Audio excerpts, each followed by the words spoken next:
Hello everyone, it's Sylvia. Welcome back to my channel. Today I'm very excited because I'm bringing to you a VR, and as I said I believe last week when I was presenting another VR, I'm always excited when I can do a video response to a tag because there's not a lot of tag in circulation lately in the tarot tube community, which is a pity because I think that it's a really fun way to present our decks. So every time I always watch a lot of videos, and every time that I find a tag that I find interesting and that it's got a lot of effort behind, and it's not just prompts to show the decks, but there is let's say an intention behind that, I have lots and lots of fun mentally picking up the decks that I will present if I were to do a VR to that specific tag. And so this is the result of that. So this is actually show us your decks, and it's a VR to Feed in My Soul 1212. I highly recommend watching her channel. It is really amazing. There's so many really beautiful videos and it's genuinely fun to watch. Now, what I have to say about this VR is that there were a couple of prompts that really had me scratching my head, not because they were difficult to understand, it was very clear. And as always, I will put the link to the video, the original video, in the description box below, and also all of the prompts if you want to join in. That will be really so much fun. But because the prompts themselves really made me think about what I knew about my decks. And I guess you'll see later, but one of them in particular, it took me a good half an hour in order to find the right deck to show. But without much further ado, let's jump in and let's have a look at all of these really fun prompts. So the first prompt is a deck you want to use, but for whatever reason hasn't seen any playtime on your desk. And I will have to go with this Carbon Dahlia. I mean, let me just zoom in because I always want to make sure that you guys have the best view possible over the cards. This is a beautiful deck, don't get me wrong, it's really a beautiful deck. Aesthetically speaking, we're talking about an excellent job done by Joanna Gallen Waldo, and the designer was Octavia Leichhardt Waldo as well. So this is a collage deck and it's an indie deck, and I have seen lots and lots of tarot tubers talk about this deck when it came out, which is I guess a year ago or around a year ago. I personally took my time in clicking the buy button for this deck. Look at the back store. Isn't it just really gorgeous? I really like architectural elements in black and white. It really reminds me of, let's say, Robert Doisneau and all the kind of photographers of the Paris of the, let's say, the 50s and the 60s, you know, in black and white, but with a lot of passion and spirit behind the subjects in the photos. And this is a deck, as I said, it took me a while to click on the buy button simply because of the cost. I mean, sometimes when we're talking about decks that come from overseas, indie decks specifically, we obviously have to deal with the shipping cost. And I know that I'm not the only one out there that has this kind of pain to deal with. I know that that will definitely resonate with many of you. But then, you know, I was looking at the cards and I was thinking, but this is actually really beautiful. It's a really beautiful deck. And when it comes to collage decks, because there's so many, and specifically, I feel like in the last few years we've had so many collage decks, whether they were tarot decks or oracle decks. It really needs to be special in order for me to consider buying it, especially when it's an indie deck and it's on the more expensive side.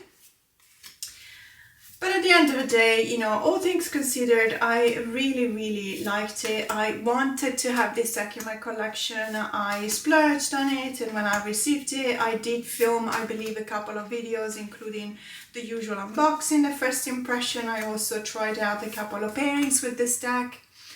which is something that always makes me understand whether I like a deck or not and whether I'm going to use it. And even though all of the answers to those questions were yes, very positive, at the end of the day, I haven't really used it. I haven't really played a lot with it. I haven't really used it for readings, but that is also depending on the fact that being it a collage decks, you know, it's not always easy to read with a collage deck unless you're doing a very specific path working or spiritual growth kind of work. But when it's related to divination, there's other decks that are more conducive of that.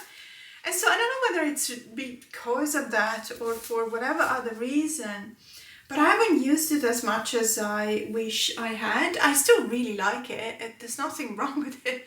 I just guess I have to deal with the fact that I have a lot of decks coming in, and sometimes some of them just fall through the cracks and I leave it behind. And I promise I will use it. I promise I will. The next prompt is the 12th deck from the right on your tarot shelf, and that was also a difficult one because I have more than one tarot shelf. I have at least 4 or 5, if not 6, depending on how I count them.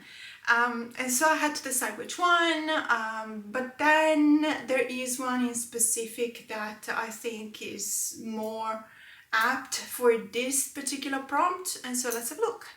Okay, so let's just count them. I've got 1, 2, 3, 4, 5, 6, 7, 8, 9, 10, 11, 12. So I'm guessing it's this one, which is the Black Violet Tarot.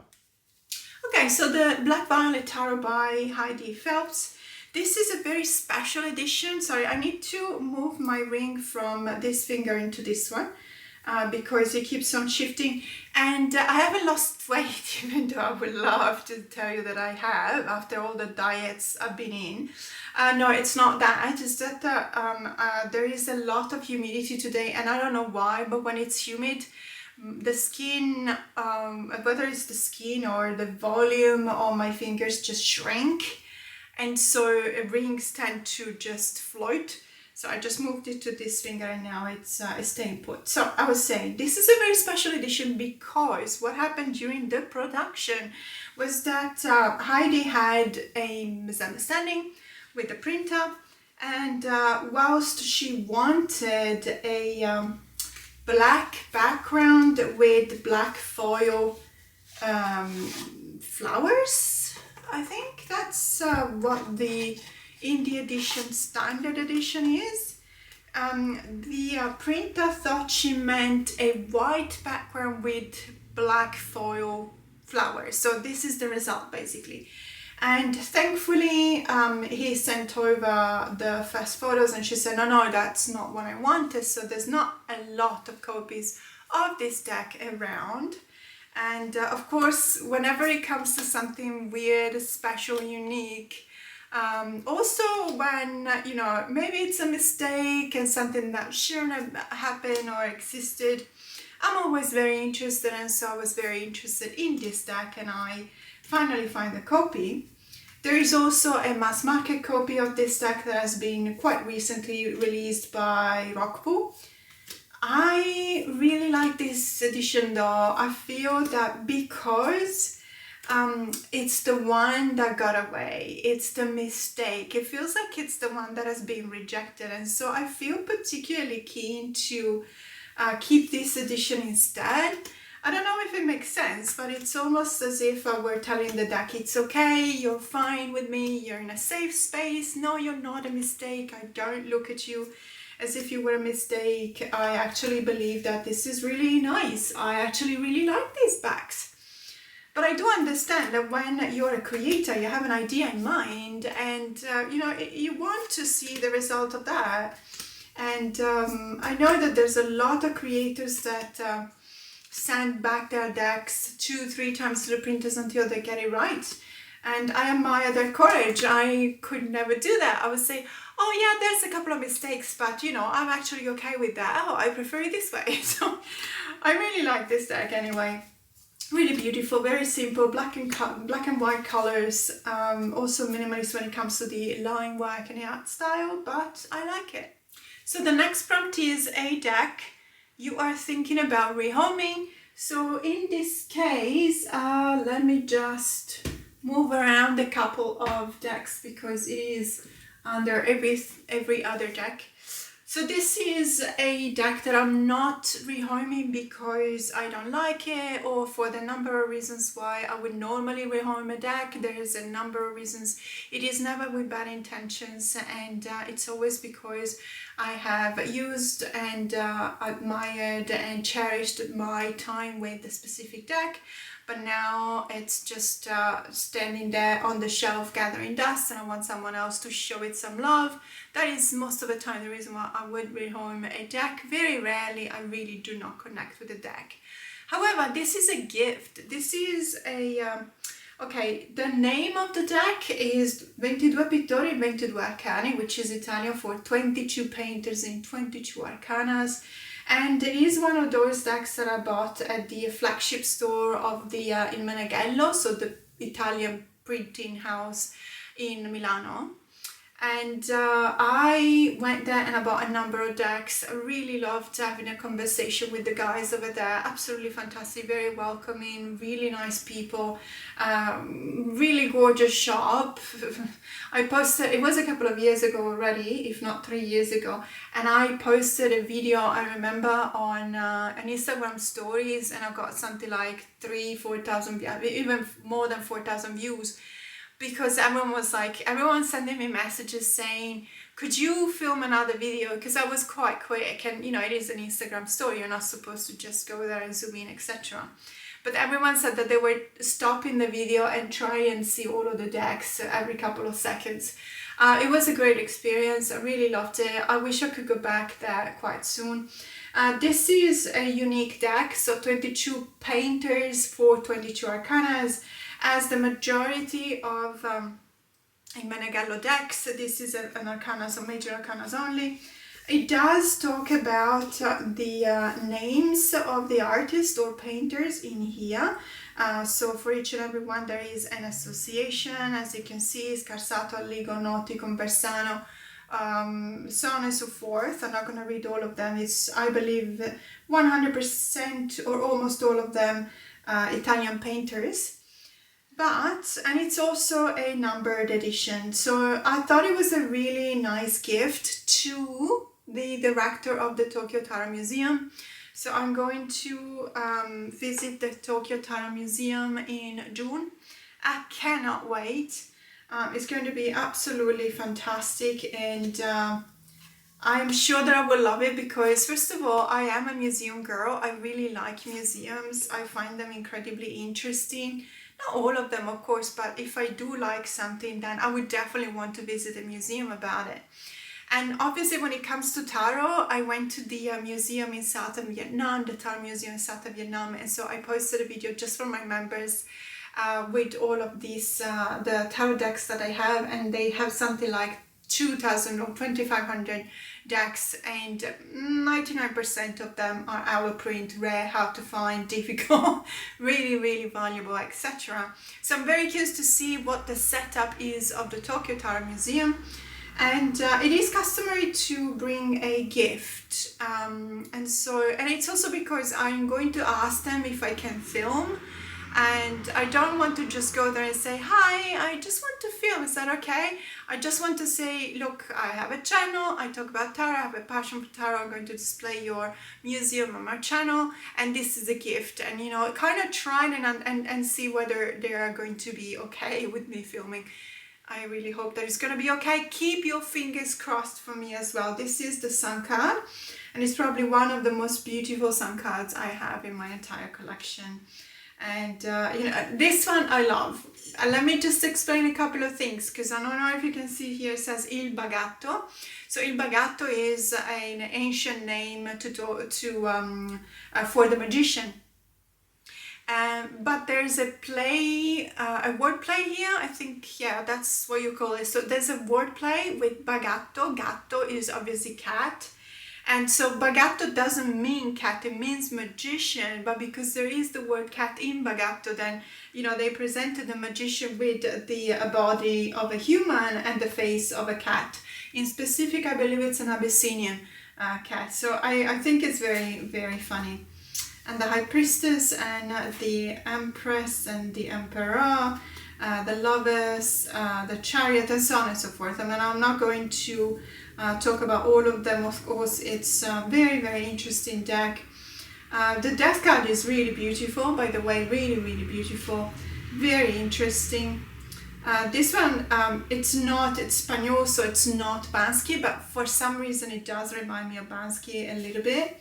So in any case, this is going to be a gift. It is going to ultimately be rehomed, in the sense that I am moving it from one home to another, but it's not a rehoming that is justified by me not wanting the deck in my collection any longer. It is what I believe, what I hope will be a nice gift for the director of the Tokyo Tarot Museum. The next prompt is a deck you don't store in its original box, and why? And I've already shown this tarot bag. I think it's the most beautiful tarot bag that I've ever received from the Tarot Bag Ladies. This is really, really beautiful, and you can probably guess what deck it's inside, because the mousse on the bag itself is very indicative of the vibe of the deck, and it is the Wildwood Tarot. This is really gorgeous. The reason why I store it here is because I believe that this is its home. It's its home. You know, it needs to be home. The deck needs to feel at home, and this is a tarot bag that makes it feel at home. The inside, the lining is absolutely gorgeous. This is a very beautiful forest green, so I really, really love it. And I really think that sometimes when we value our decks, when they're very special to us, you can gift it something. You can give it something for them to feel at home, like maybe you know, a really nice shelf, for example, or you know, storing them together with a crystal maybe, or using a tarot bag. And so this one is really gorgeous for this deck. I mean, it looks like it's absolutely made on purpose. I really don't want to store it any other way, and it's also because in many cases I would say this one, as well as for example the Anna Kay Tarot, not the original indie one, but the one that has been released by, I believe, Llewellyn a few years ago, which is, by the way, now out of print, is just a terrible box, really terrible box. And I, generally speaking, do not like the boxes where you have to split the deck in two. I don't know if I'm explaining myself, but when you have to split it in two, and instead of having just one card sleeve, there's two, and so you just have to split it in two and put it like that, because it is unavoidable that when you store it, because you store it vertically, at least that's what I do, the cards that will be on the upper sleeve will just shift and slide towards the bottom of the box, and in some cases they will also get damaged. So you know, that is the last thing you want when you pay some good money on a deck. And even if it were a cheap deck, that's not the point. Sorry, I made the wrong point. It's not because you spent money on it. It's because we want to take care of our decks. And honestly, I would love to see you know, a better kind of box in order to store them in. But that is great. That tarot bag is absolutely fantastic for the Wildwood Tarot. And the next prompt is a deck with more or less than 78 cards. I don't know if I have a tarot deck, apart from the major arcanas only decks, and that's obviously only major arcana, so it's just 22 cards. I was just thinking, do I have a deck that maybe only has the minors from the ace to number 10 and no court cards?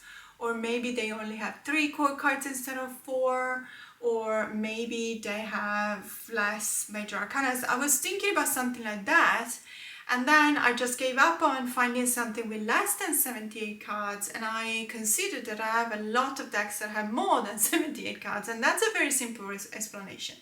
When you go to a printer, the printing sheet will obviously have 80 spaces. So that's the reason why in many cases you will see whether you have 2 additional cards to the major arcanas, for example, or an introductory card and an explanation card. It's just that I believe the creators will have to pay for 80 cards anyway, because that's how many cards you will have in a sheet. And so sometimes it would just work out as in putting additional couple of cards. However, the deck that I'm going to show you today for this prompt is the Solara Occulto Migliora Tarot, which is actually a lot more than 78 cards. And the reason is because it was a bit of a hybrid between the latest or the previous edition of the Solara Occulto Tarot, which I believe I have the second edition, and a few cards, I believe up to 25 cards out of the Mercury, Salt and Sulfur Oracle, which is very high up in my wish list. I do not have it, but because I knew that the creator was going to launch a Kickstarter campaign for this edition, which is also borderless of the Solara Occulto, and she would have added on, as I said, just over 20 of the cards from the Oracle deck, I just held off on paying $500 for the Mercury, Salt and Sulfur, and I just waited for the creator to launch and fulfill the campaign. Really beautiful deck. So as I said, this one itself has 80 cards. Now, of course, for Murphy's Law, I'm not going to find the 2 additional cards, but believe me, they are in here. But then what I really wanted to show you is the additional cards that come from the Oracle, and there's an additional 2, I believe, that were not in the Oracle but that were added into this edition. And so really these, it's just I keep on forgetting about this card every time I pick this deck up and I look at the Oracle cards and I find this one and I always go oof, because it's an incredibly powerful card, but it's also quite intimidating, I would say.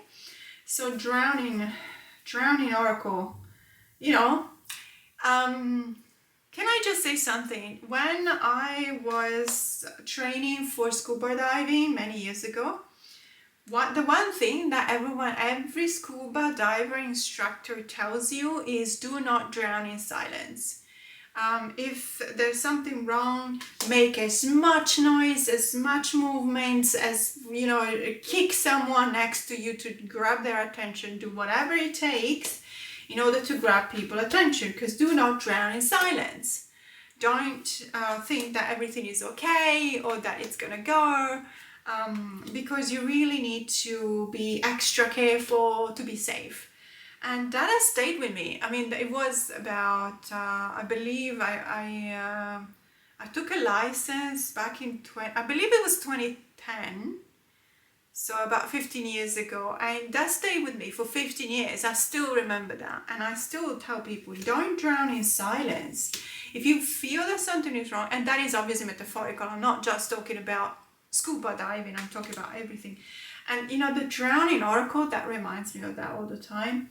Hope Oracle, Prudence Oracle, Temptation Oracle.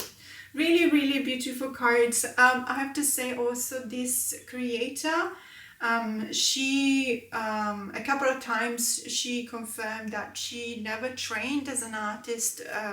So whatever medium she's using, but she never trained, as she's self-taught, let's put it this way. And that makes her very proud, and rightly so, because I actually believe this is really beautiful. I really, really like it.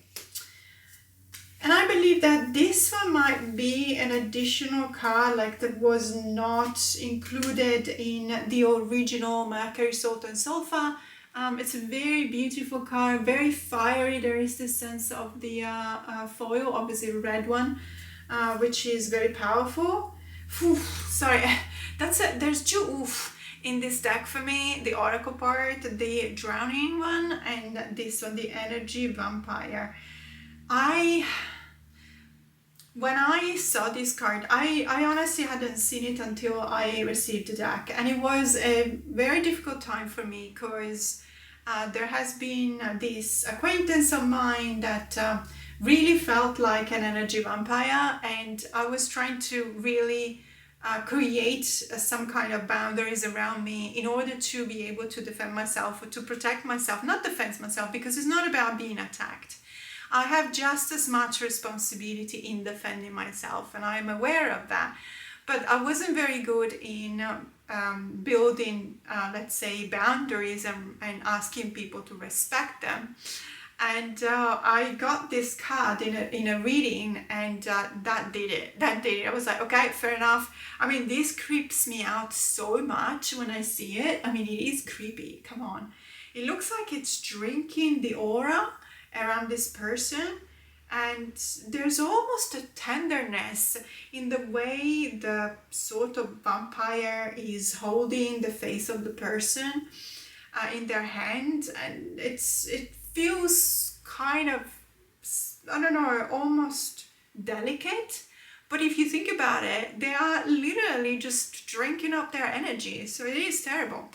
And so I told myself, you know what, I don't want to end up like this. I really have to build up some barriers. And you know, the thing is that it's a matter of respect. It's not about being offensive. It's not about being difficult. It's not about pushing people away. It's about knowing how much you want to give of your energy to somebody else that you probably know that it's not going to give any of that energy back.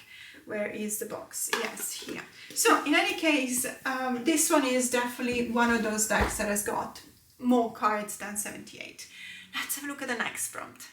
So the next prompt is a deck with a cloud on the box, and that was what really stumped me, because I don't know why.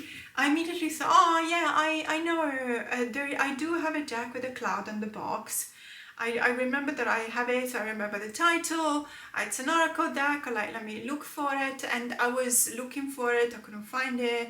So it took me a good 15 minutes to just go through all of my oracle decks. I am in the process of reorganizing everything, so that might be one of the reasons why I couldn't find it immediately. And then I finally found it, and I look at the box, and it's this one here, and there's no clouds on the box. None. Zero. No clouds at all. There's clouds at the back in one of the cards, but that would probably be cheating, so I didn't want to cheat. And, you know, and I was like, why did I think that there was a cloud on this box? And then I realized that I was thinking about another oracle deck, which is very similar to this one, by the same author, very, very similar kind of graphic novel kind of style, but I don't have that deck, and that one has clouds on the box. And so I was back to square one, so it's not this one. And then I was going through all of my decks, and then I was finding one. I was thinking it's not really a cloud, and I was debating whether I could pass it as a cloud. And at the end, I finally found one which is not cheating. It's actually, there's more than one. But it's a bit of a sad deck, but it is a deck that I use a lot, and it's a very helpful deck, very healing. So Into the Lonely Woods, these are clouds, so I want to... I don't want to be told that I'm cheating. These are clouds officially.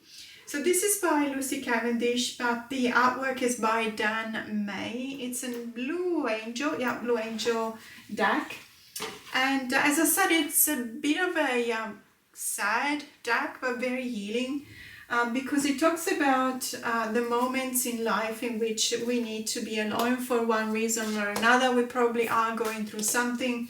And it is true that we should always seek company because every time I look at this card, it's just something breaks in my heart. I don't know why I'm being so emotional, probably because we had 31 degrees last week, and this week every day is raining. It feels like we jumped from summer to winter.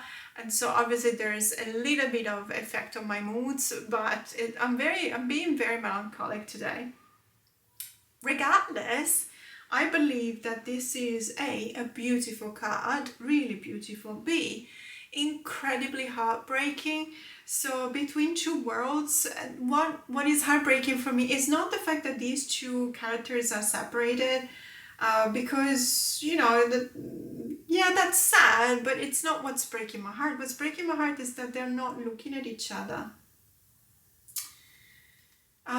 Anyway, So as I was saying, sometimes we need to find connections. Sometimes people who are going through an illness, for example, they actually do better when they are surrounded by people who love them, who supports them, even more than one, possibly when there is a community that is holding their hand, metaphorically or also literally. However, there are times in life in which we need to be alone. There's no two ways around that. And I believe that this deck really brings light, a beautiful light into those moments. And look at this card. Our shadows are beautiful. So anyway, I love the fact that then they will get reunited, because obviously these two are the same characters that in the other card they were separated between two worlds, and this one is your presence is a gift to others.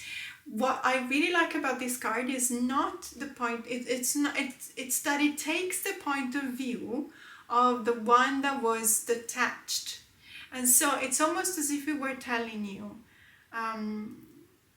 it's not saying to someone who's sad or grieving, you're not alone. That is a very powerful thing to say. But it's saying you are valued, you are important, because you are important to others. And so it really gives you back that sense of belonging, which is really, really powerful and nice.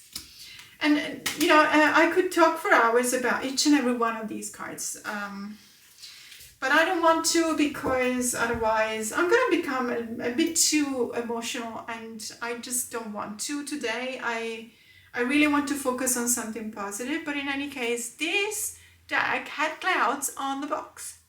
The next one is a bit of a funny one, because it's a deck you never shown on your channel. Sorry, I'm still giggling because I'm like, I don't think I can find a deck that I haven't shown on my channel. And I do have a couple of new decks that have just arrived, and as a matter of fact I haven't shown them on my channel because I'm gonna film an unboxing. But technically that will be cheating, because I will be showing them on my channel. It's just that I'm waiting to film the unboxing. And then I was going through all of my decks. I was thinking maybe a really old deck, one of the ones that I don't use anymore, but it was part of the very first haul of decks that I moved from Italy when I moved to London in 1995. Maybe one of those. And I was going through them, and I think I found a deck that I've never shown, but I cannot possibly be 100% certain, because honestly I don't know.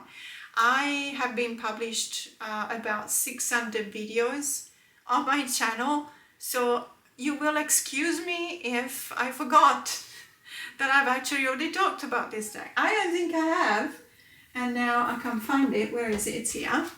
So it's this one here. This is the Oracolo degli Angeli, so the Angels Oracle. This is a very old Oracle deck by Lo Scarabeo. It's from, it's not that old actually, from 2003. I thought it would have been from the 90s still, but no, it's not. It's only 22 years old. And I say only because I started collecting in 1988. And so as a consequence of that, some of my decks are way older than this one. 19 years older than, or whatever. I cannot even count. But in any case, I don't think I've shown this one. And the reason is that I don't use it. On top of everything, I don't know if you noticed, but this poor box has been really abused. And I had to patch it back up together with Scotch tape.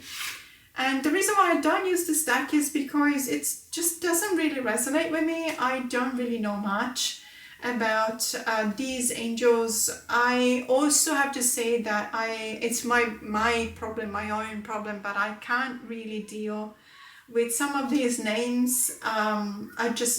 Vehuya, it just doesn't resonate.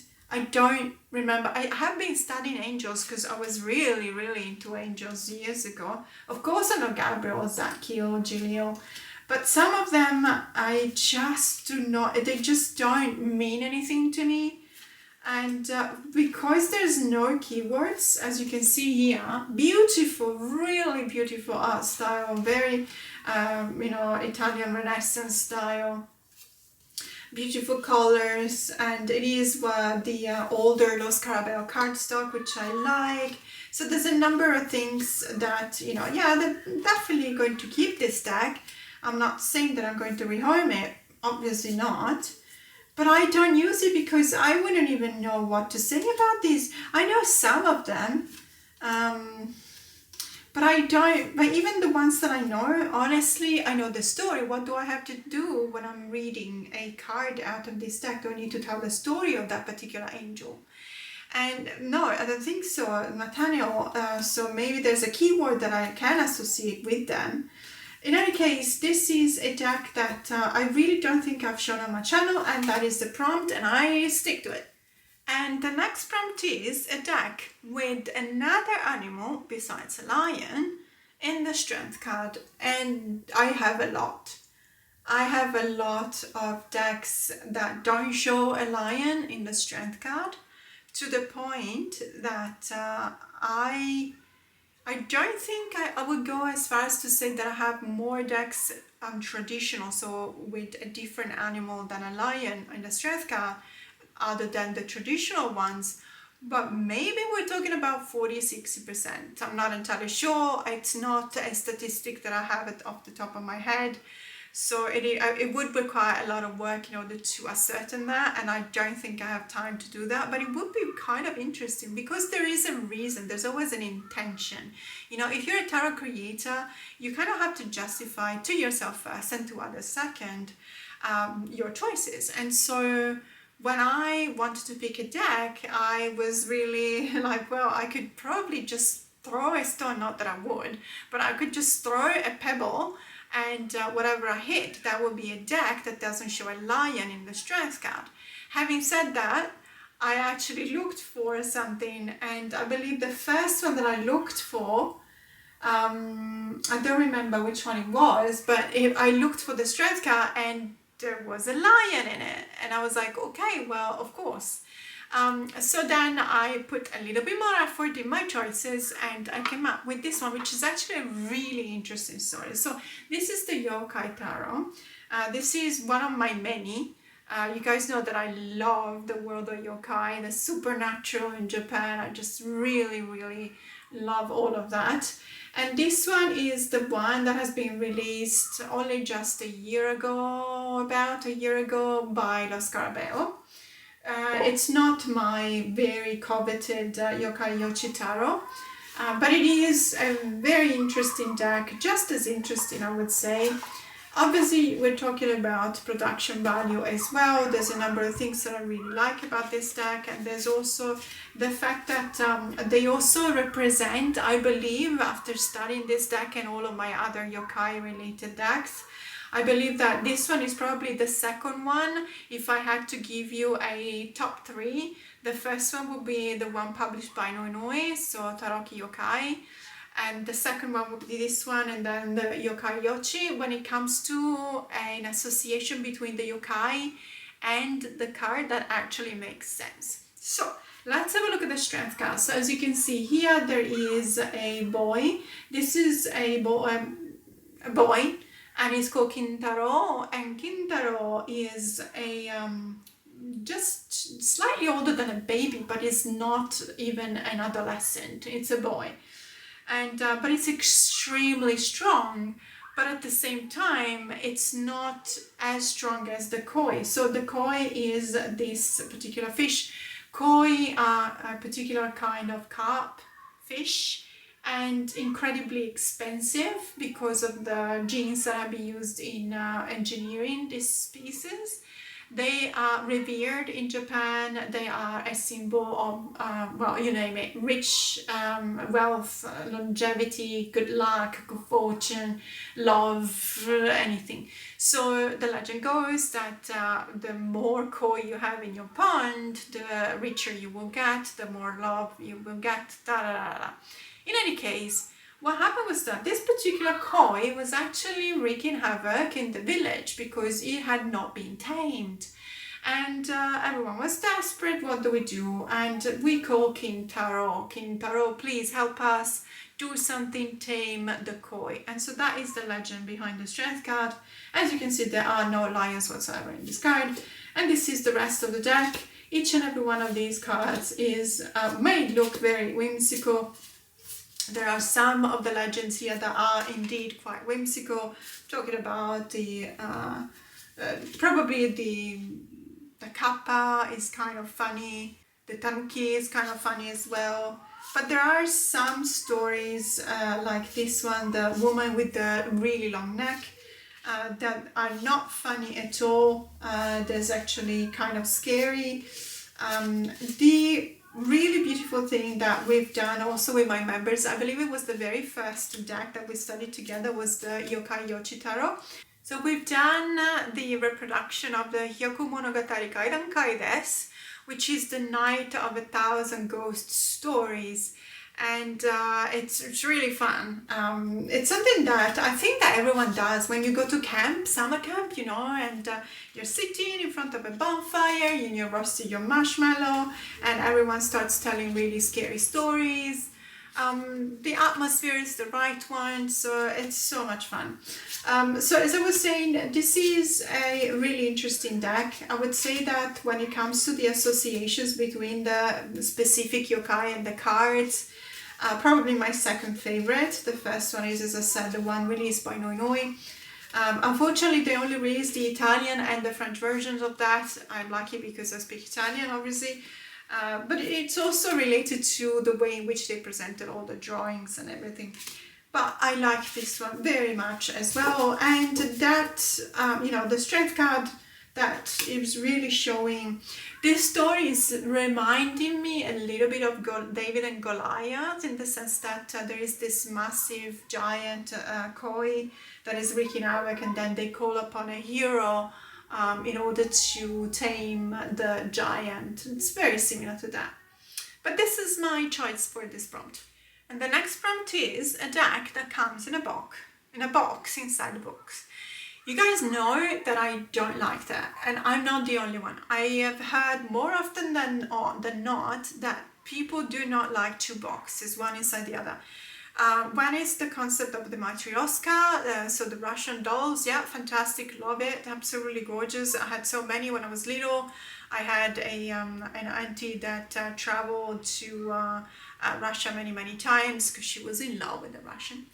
And so she brought back a lot of Russian dolls, and I love that. But when it comes to tarot decks, I really don't understand why. I don't see the reason why we will have two boxes, one inside the other. But in any case, this is the deck. So the tarot landscapes, and there's many more, I would say. If you think about any deck that has been released by Liminal 11, for example, that is their signature box. They have an external box and then an internal one, even though it's not a tap box, the internal one, but it's still not really making sense to me. In any case, this is a fantastic deck. I really love this deck. I've talked about this deck many times before. This has been a gift from a dear friend of mine, so obviously it does mean a lot to me, also from a sentimental point of view. But also, if it were a deck that I bought for myself, I would still really love it. The stories, the landscapes, the animals represented here. It's also a really good reader for a number of reasons. You can read it for relationship reading, for career reading, for general readings. I would highly recommend this deck. And also, I love the way in which the author of the writings, Francesca Matteoni, so the illustrator is Yoshimari, but the person who wrote the deck is Francesca Matteoni. I really like the way she writes. As a matter of fact, I was thinking about buying the Italian original version of this deck because she is Italian, she writes in Italian, so obviously the book that I've got has been translated into English, but it's not, you know, I would love to see the words that she's chosen in Italian. But in any case, really gorgeous, loving the colors as well. This is a fantastic deck. I highly recommend it. And it's also a by Vivida.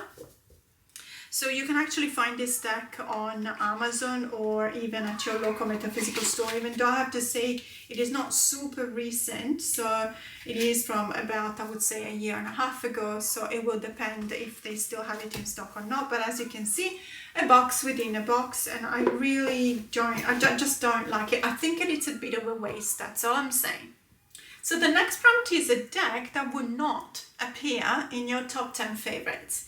And I like that it's left a bit ambiguous in the sense that it doesn't specify why I would not include it in my top 10 favorites.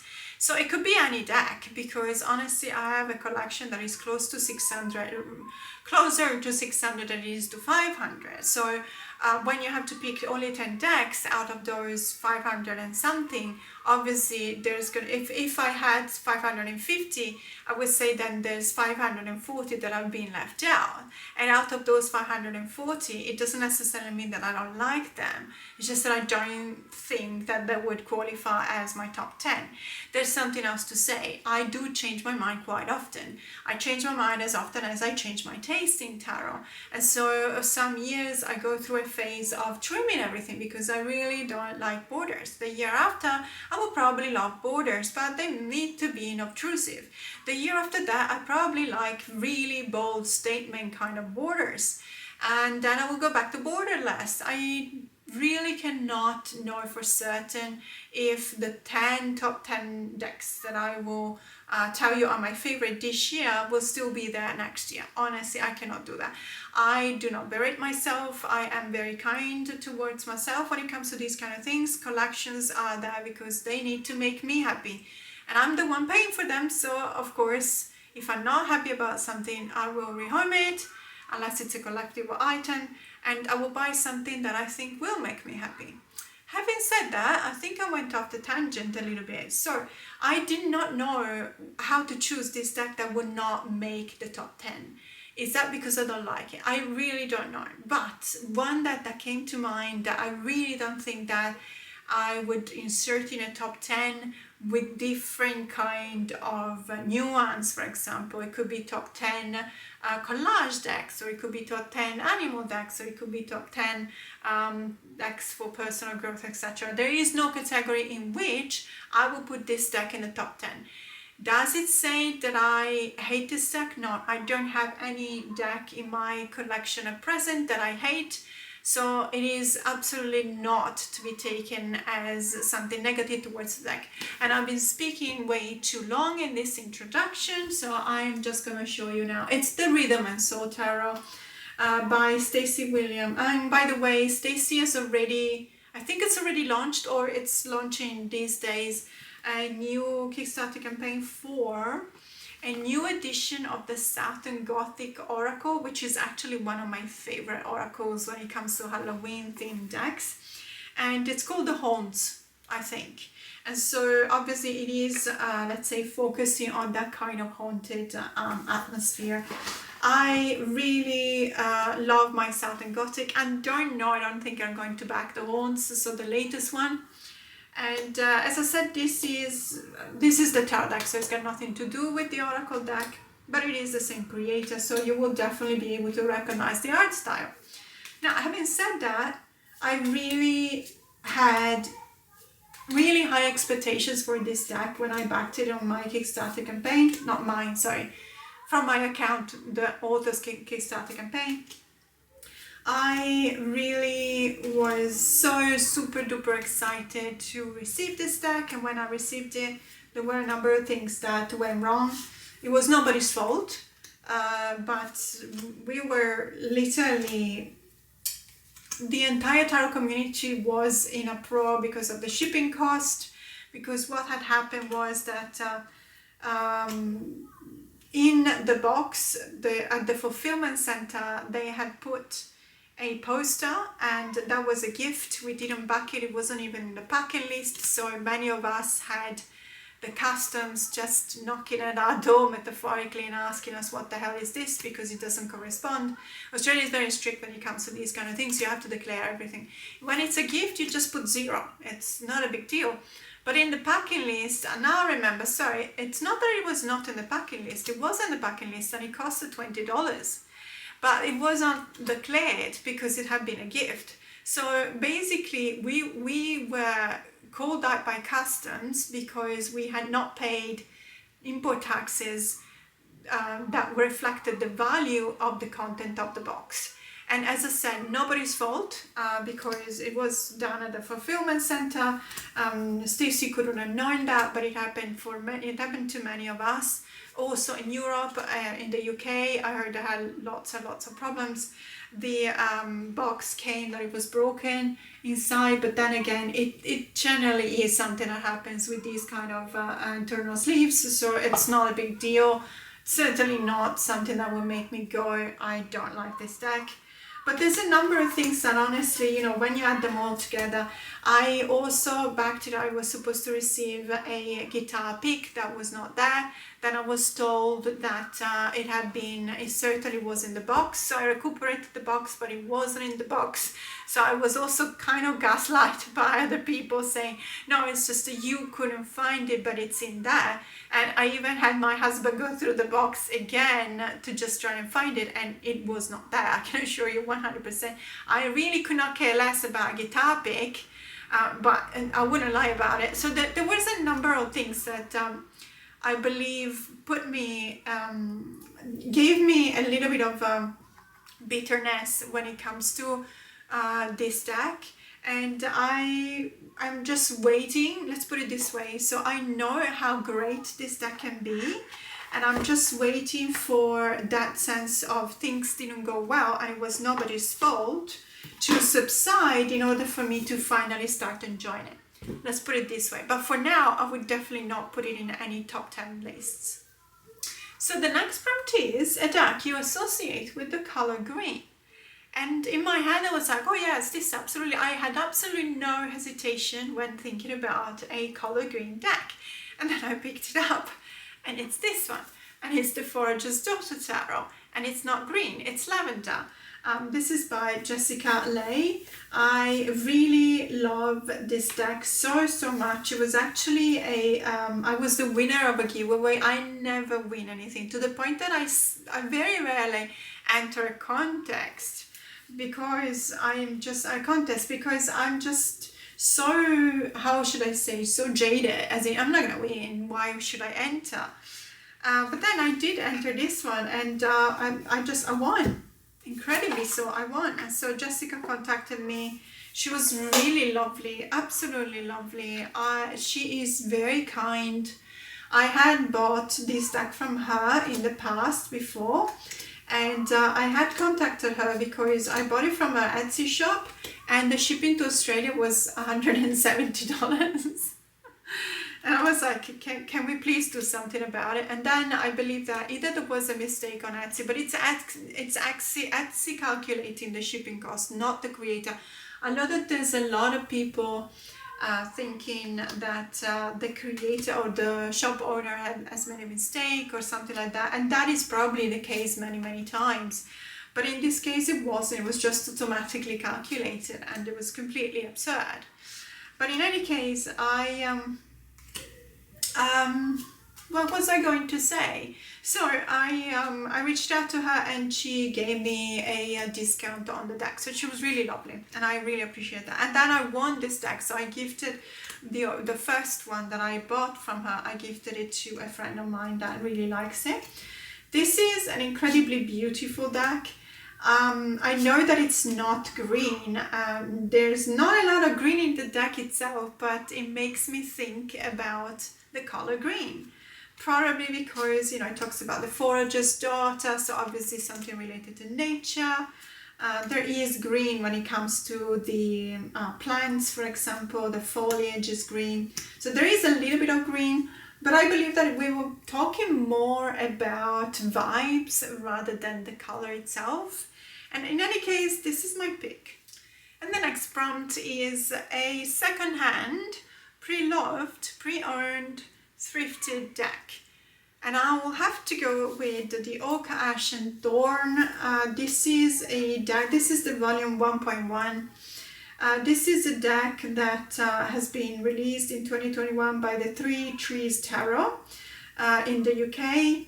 everyone knows this deck, so I don't think I have to introduce it. The reason why I chose to present this deck as my pick for this prompt, and truth be told, I have so many decks that are secondhand because I am part of many Facebook groups, and when it comes to Facebook groups, let's say, I check them probably once every 2-3 days. And so it just so happens that whenever I see a deck that I like, I have absolutely no problem in reaching out and buying it. I don't particularly think that it is true that every deck, especially when a deck has been used a lot, will retain some energy from the previous owner. But I always do some kind of a purification ritual, and I do a deck interview. I establish my bond with the deck in many different ways, so I make it mine. And so I'm not really particularly concerned about buying and using preloved decks. But the reason why I picked this one in specific is that when it arrived, it looked practically new.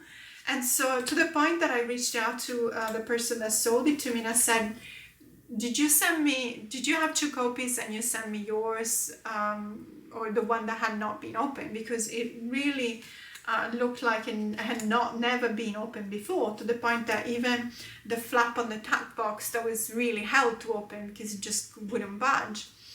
And this person said, no, I did. I actually opened it, I looked at the card, but it wasn't resonating. So I was really pleasantly surprised by the care that this person has put into preserving this deck, even though it was a deck that eventually she decided to rehome.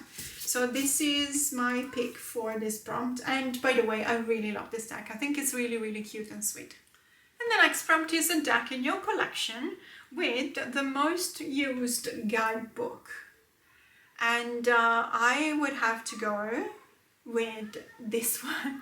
So this is the Osho Zen Tarot. So I put the deck in this really beautiful bag by the Tarot Bag Ladies with 2 different motifs, let's say. As you can see, the inside, the lining is different than the outside, so it's really, really beautiful. Absolutely adore this one. So the Osho Zen, definitely I destroyed this guidebook. I mean, I don't know if you can tell because there's a deep crease here, but you probably cannot tell, or maybe you can tell from here. In any case, it's got a couple of deep creases on the front. In the center here, you can probably tell here it's yellow, and that that depends on the fact that my way of opening it goes like that, as you can see with my thumb. And so from the natural oils that are present in my thumbs, you know, after doing it like a million times, there's yellow here but not here, or not here, which is really funny. And also here, and at the back there's creases everywhere as well. Don't know if you can see it here. I mean, I'm not here to just tell you that I used this guidebook. It's just one of the most interesting guidebooks that I've ever read. So there's a reason why it is really well used, and it is because I actually liked reading what it was saying about the cards. So if you're not familiar with this deck has a bit of a renaming kind of issue. It's not an issue, sorry, a renaming approach to the usual names of the decks, of the tarot cards.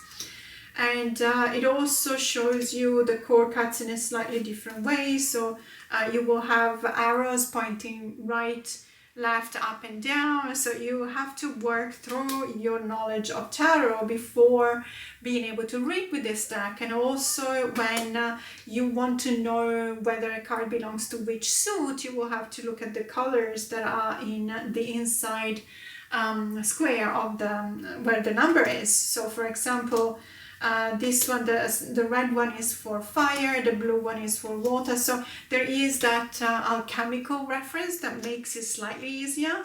But let me tell you, it's not exactly an easy deck to use for a beginner, I would put it this way. However, it is an incredibly interesting deck, and as you can see, it's been used multiple times by me. I mean, it's probably one of the decks that I was using the most for many years ago. And it still is, because not just the images that I actually really like and appreciate, but the renaming itself for each and every card.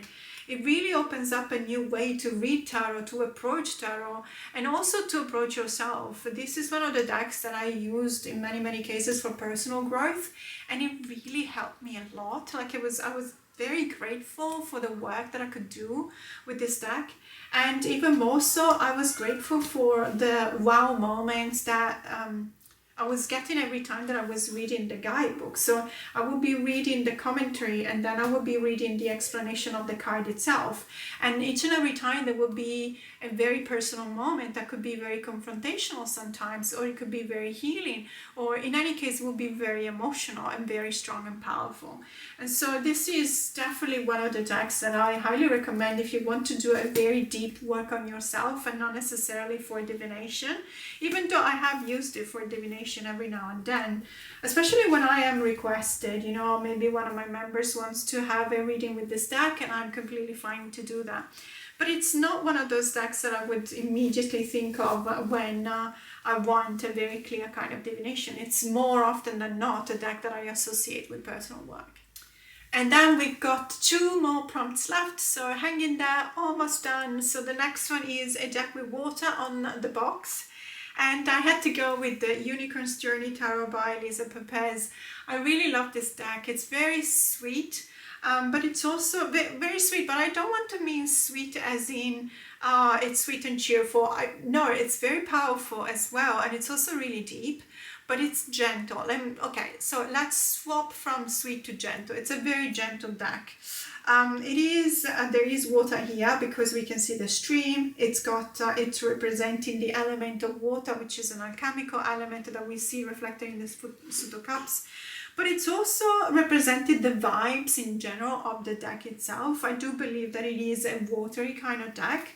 And I really love everything about it. I talked about this deck when I was talking about a Kickstarter campaign done right, you know, in the right way, with everything really being smooth from day one until the day in which I received the deck. There were updates in a regular manner, and you know, I also think that Lisa was probably lucky, but it's not just luck. You choose the right printer, you choose the right fulfillment center. There's a number of things, and it's not just down to luck. Of course, luck plays a very important part, because sometimes there might be printing errors and it's nobody's fault. But in any case, it really shows you the care Lisa took in producing, realizing this deck. And it comes from a space in her heart in which she really looks at it, and it's her baby. It's a project of passion and life.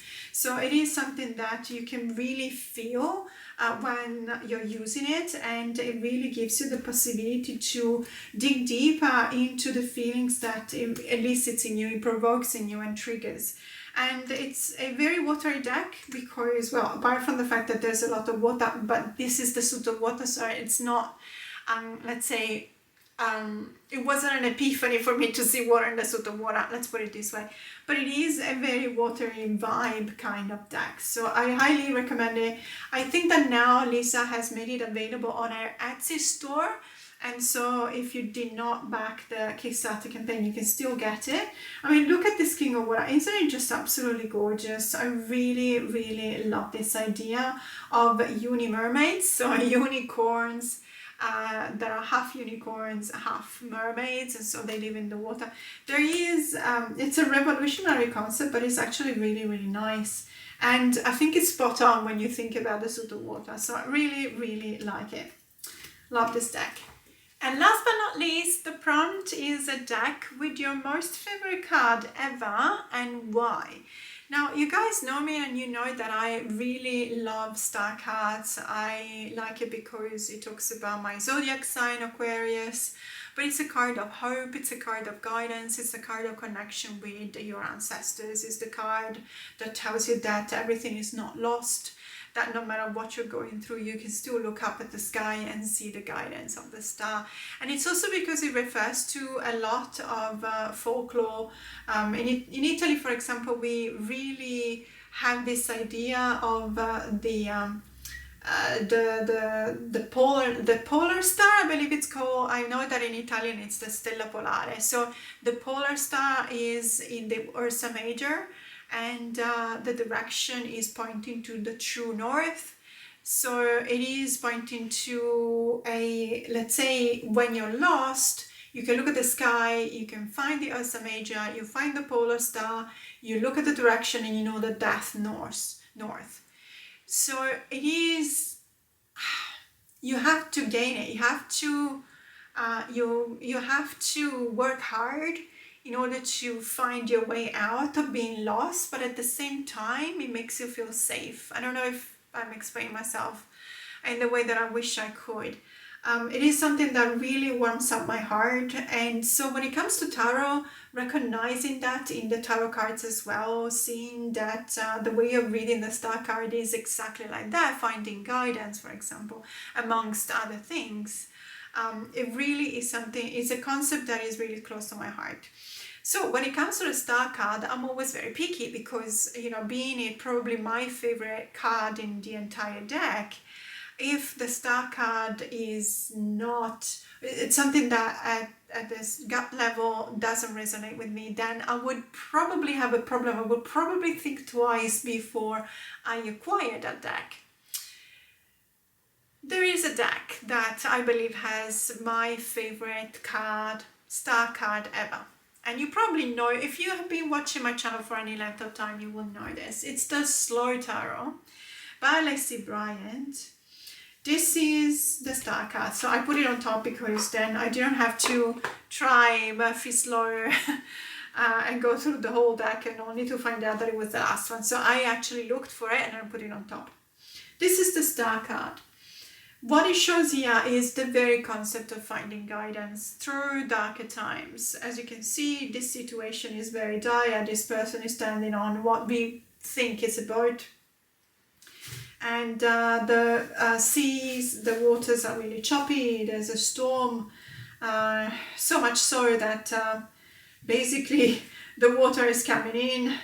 And there's even a bucket here that shows you that it's not been coming in just now, it's been going on for a while. That makes you think that, you know, if there was a little bit of surprise at first, now it's turning into despair quite quickly. And, you know, there's really almost no hope at all because it really is scary to find yourself in this situation. However, this person is staying true to the calling. And they're using an instrument that is used in navigation to find your position on a map by looking at the position of the stars in the sky. It's called the sextant.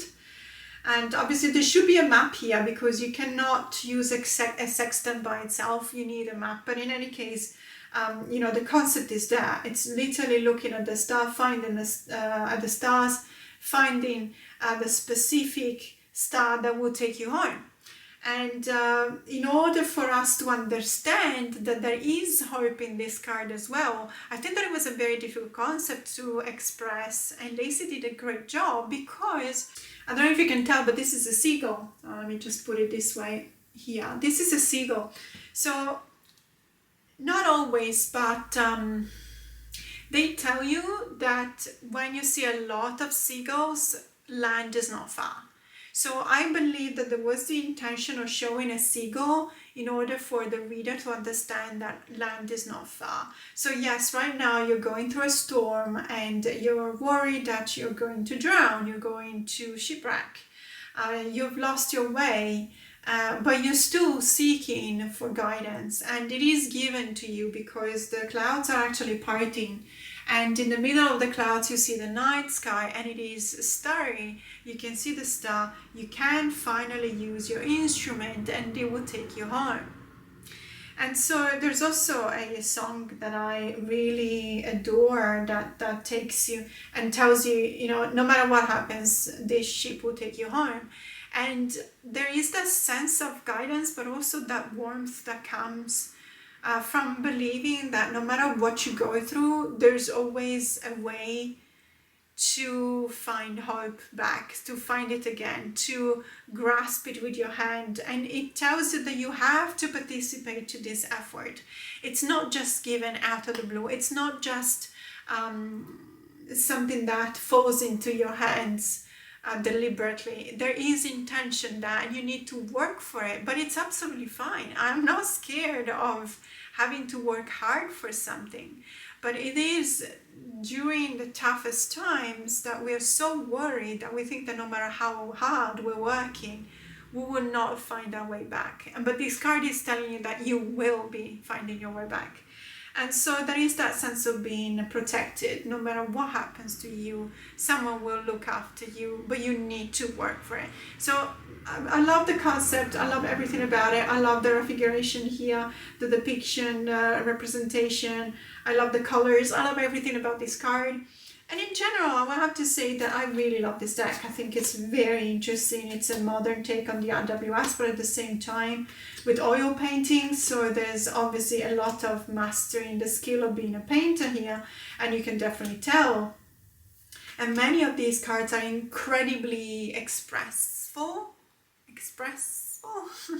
They express a lot. They show you a very powerful concept. Like this one, for example, this is the 5 of coins. It's a person that is asking for charity, so for a donation. So there's many cards that always make me go, how clever is the creator thinking about this card and representing it this way, because it is really interesting.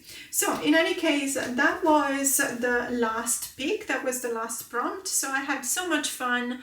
Thank you so much to Feeding My Soul 1212 for creating this deck. I think it was really lots and lots of fun to pick the decks and also show them to you and explaining why I picked them. I hope you liked it as well. But for now, have a great day. Bye.